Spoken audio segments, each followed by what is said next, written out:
Bismillahirrahmanirrahim. Bismillah wa bihamdih. Assalamualaikum warahmatullahi wabarakatuh. Para subscriber yang dirahmati oleh Allah Subhanahu wa taala, semoga kita semua selalu dalam keadaan sehat walafiat, panjang umur, murah rezeki yang halal, selamat dunia wal akhirah, mati dalam husnul khatimah, mati dalam husnul khatimah, mati dalam husnul khatimah. Masuk surga bighairi hisab, masuk surga bighairi hisab, masuk surga bighairi hisab.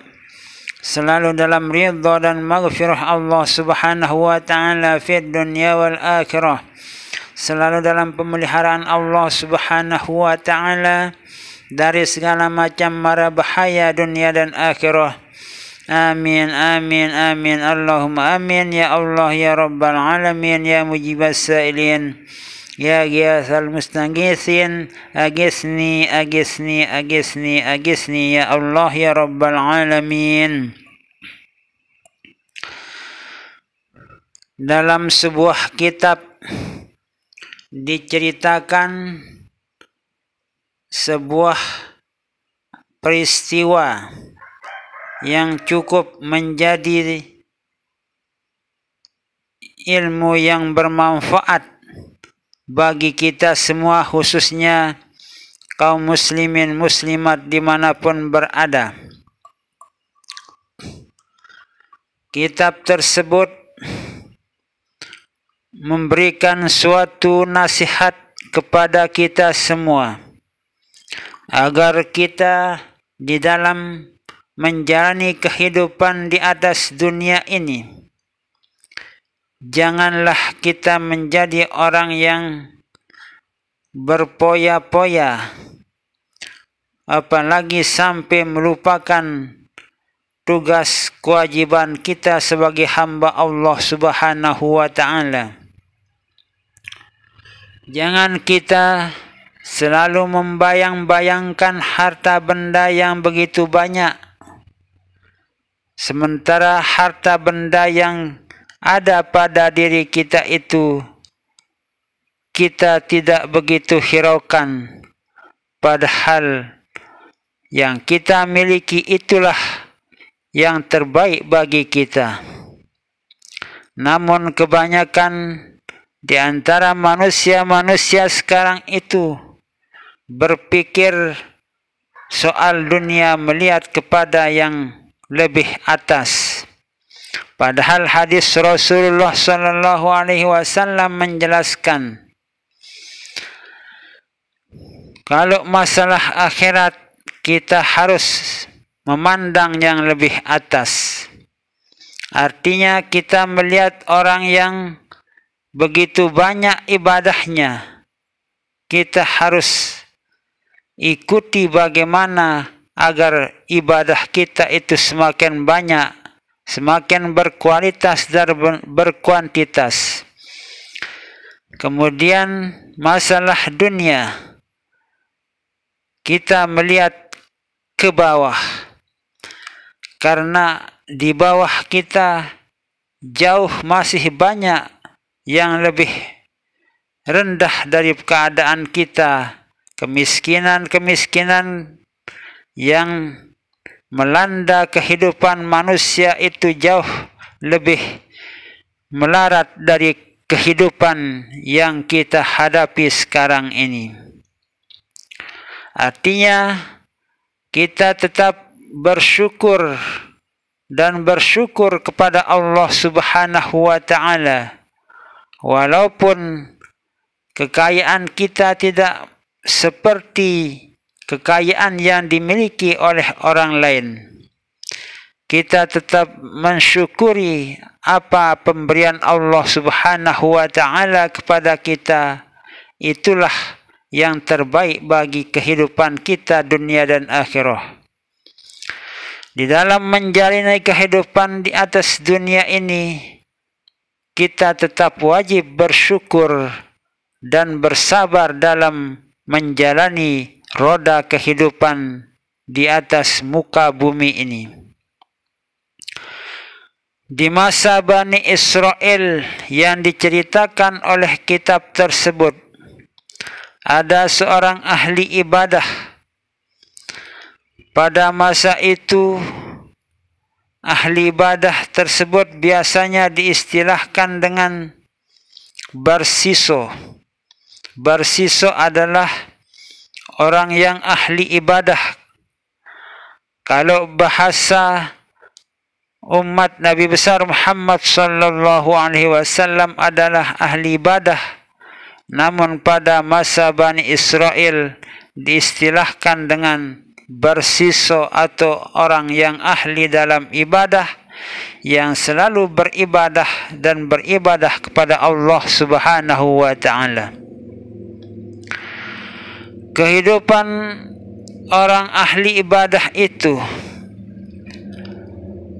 sangat miskin, bahkan di bawah kemiskinan yang dinamakan dengan fakir. Melihat kefakiran yang dialami bertahun-tahun itu, lalu pada suatu malam si ahli ibadah ini pergi ke padang pasir. Di padang pasir itulah si ahli ibadah beribadah dan bermohon kepada Allah Subhanahu wa ta'ala agar dibebaskan dari kefakiran. Ingin menjadi orang yang punya harta benda yang cukup banyak, menjadi orang yang kaya raya, padahal dia adalah seorang ahli ibadah, namun berkeinginan untuk menjadi orang yang kaya raya. Lalu kemudian di tengah padang pasir itu, pada malam harinya berdoa memohon kepada Allah Subhanahu wa ta'ala agar diberi kekayaan yang mencukupi kebutuhan hidupnya. Karena sudah merasa lelah dengan kefakiran yang dialami oleh si ahli ibadah tersebut, sehingga si ahli ibadah pun bermohon agar diberikan kekayaan oleh Allah Subhanahu wa ta'ala. Maka di saat itulah, di saat si ahli ibadah melakukan permohonan kepada Allah Subhanahu wa ta'ala, ada sebuah tangan yang membawa 2 buah permata untuk dipergunakan oleh si ahli ibadah tersebut. Lalu kedua permata tersebut itu diterima oleh si ahli ibadah. Setelah permata-permata tersebut dipegang oleh ahli ibadah tersebut, maka sebuah tangan itu pun menghilang entah kemana. Lalu si ahli ibadah bergembira ria dan bersenang-senang bahwa saya akan terbebas dari kefakiran. Saya akan menjadi orang yang kaya raya di atas dunia ini. Itulah yang terdapat dalam hayalan pikiran si ahli ibadah itu sambil pulang membawa 2 buah permata tersebut. Lalu setelah sampai di rumahnya si ahli ibadah itu, dibangunkan istrinya si ahli ibadah. Wahai istriku, aku sudah berdoa memohon kekayaan kepada Allah Subhanahu wa ta'ala, dan inilah yang diberikan kepadaku 2 buah permata yang bisa kita jual dengan harga yang cukup mahal, harga yang cukup tinggi, yang menyebabkan kita menjadi orang yang kaya raya di atas dunia ini. Lalu istrinya melihat 2 buah permata itu, Kemudian si istri pun bersedih melihat kedua permata itu. Kenapa kamu, hai istriku, bersedih? Padahal kita akan bebas dari kefakiran ini. Saya membawakan istriku ini 2 buah permata yang bisa kita jual dan akan bisa kita gunakan mencukupi kebutuhan hidup kita, menjadi orang yang kaya raya di atas dunia ini. Lalu disitulah sang istrinya bercerita kepada sang suaminya, wahai suamiku, tadi malam aku bermimpi masuk ke dalam surganya Allah Subhanahu wa ta'ala.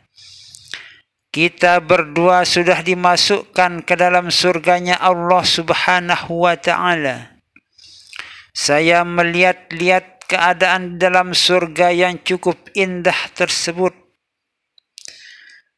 yang kita miliki. Di dalam surga itu ada suara bahwa inilah milikmu, hai manusia. Inilah bagianmu, hai manusia. Itulah suara yang didengar oleh istrinya di dalam surga yang di dalam mimpi si istrinya itu. Lalu istrinya pun melihat 2 buah kursi yang begitu indah yang bisa ditempati oleh suami dan istrinya itu.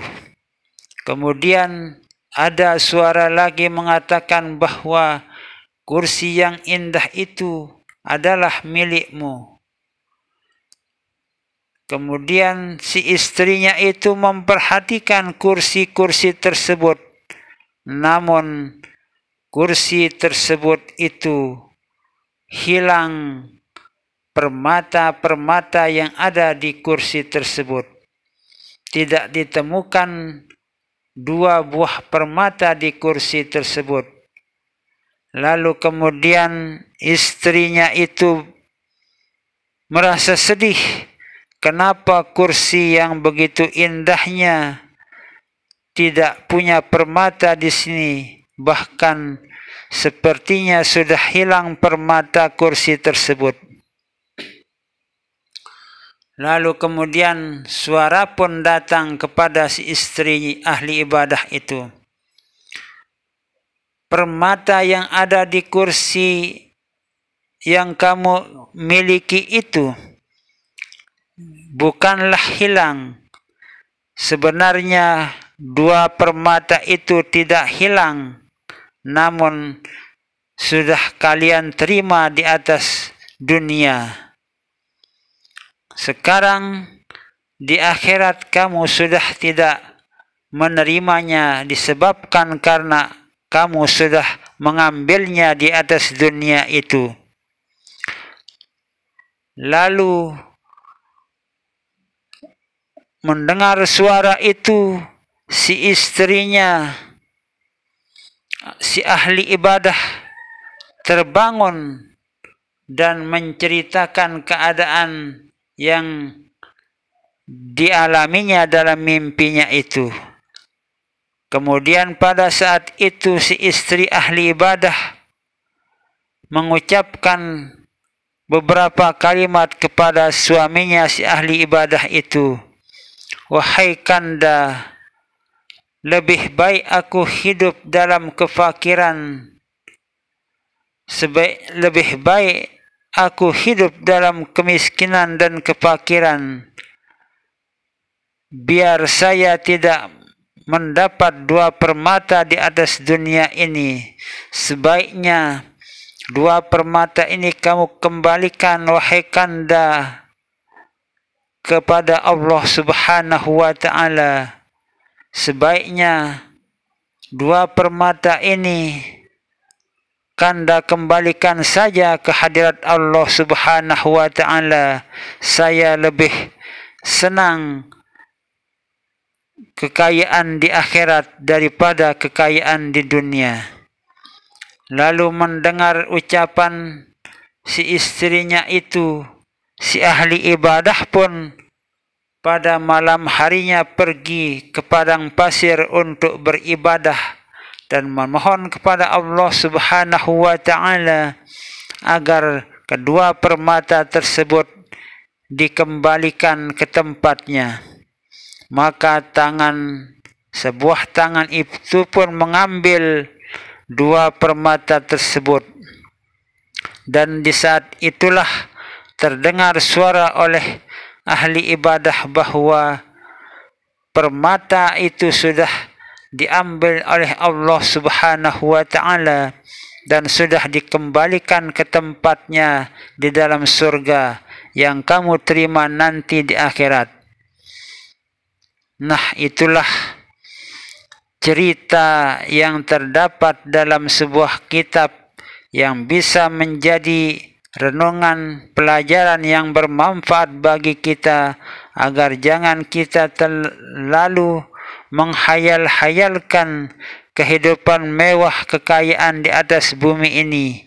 Semoga apa yang saya ceritakan ini bisa bermanfaat bagi kita semua. Wallahu a'lamu bis-shawab, wallahul muwaffiq wal hadi ila sabilir rasyad. Wassalamu alaikum warahmatullahi wabarakatuh.